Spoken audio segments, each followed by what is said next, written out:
হাদিস শরীফে আছে, আল্লাহ রাসূল হাদিসে আছে, মা বাবা হলো আপনার জন্য জান্নাত, মা বাবা হলো আপনার জন্য জাহান্নাম। আপনি যদি মা বাবাকে সন্তুষ্ট রাখতে পারেন, সেই তাদেরকে যদি আপনি খুশি মনে তাদেরকে খুশি করে দুনিয়া থেকে বিদায় নিতে পারেন, তাদের জন্য জান্নাত। আর তাদের যদি নারাজ করে, তাদের কষ্ট দিয়ে দুনিয়া থেকে বিদায় করেন, তা আপনার জন্য জাহান্নাম। আমি আগের ভিডিও বলছিলাম, আজকে ভিডিও ব্যতিক্রম হলো, আপনি একটু ভালো করে অনুধাবন করেন, আপনি একদিন মা বাপ হবেন। আপনি যদি মা বাবার প্রতি উদাসীন হন, তাদেরকে যত্ন না করেন, আপনি মনে করবেন আপনি যখন একদিন বাপ হবেন, আপনার ছেলে সন্তান আল্লাহর পক্ষ থেকে দুনিয়া থেকে বিচার শুরু হয়ে যাবে, আপনার প্রতি উদাসীন হবে, আপনাকে কষ্ট দিবে, আপনাকে ভালোবাসবে না।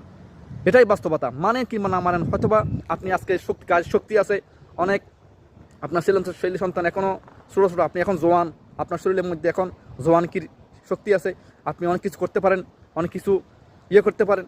কিন্তু মনে রাখবেন, কাল আপনারও মা বাবাও কিন্তু আপনার মতো জওয়ান ছিল, আপনার মতো শক্তিশালী ছিল, একদিন তারা শক্তিশালী ছিল, কিন্তু আজকে তারা বৃদ্ধ হয়ে গেছে। আপনি এখন শক্তিশালী আছেন, 50 বছর পর আপনি শক্তিশালী থাকবেন না, তখন আপনি বৃদ্ধ হয়ে যাবেন।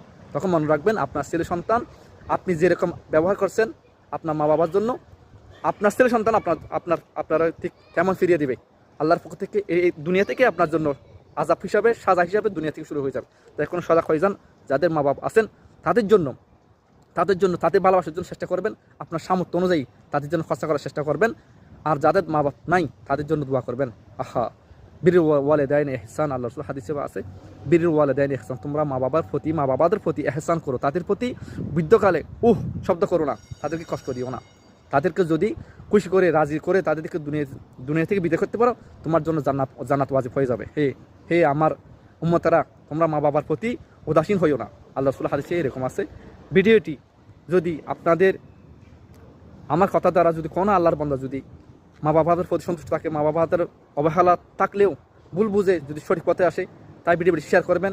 যদি একটি বান্দাও আল্লাহ নবী একটি উম্মত যদি আমার কথা দ্বারা হেদায়েতের পথে আসে, আমি যেমন সওয়াবের ভাগীদার হব, আপনি শেয়ার কারণে, আপনার ভিডিওটি শেয়ার কারণে আপনিও সওয়াবের ভাগীদার হবেন।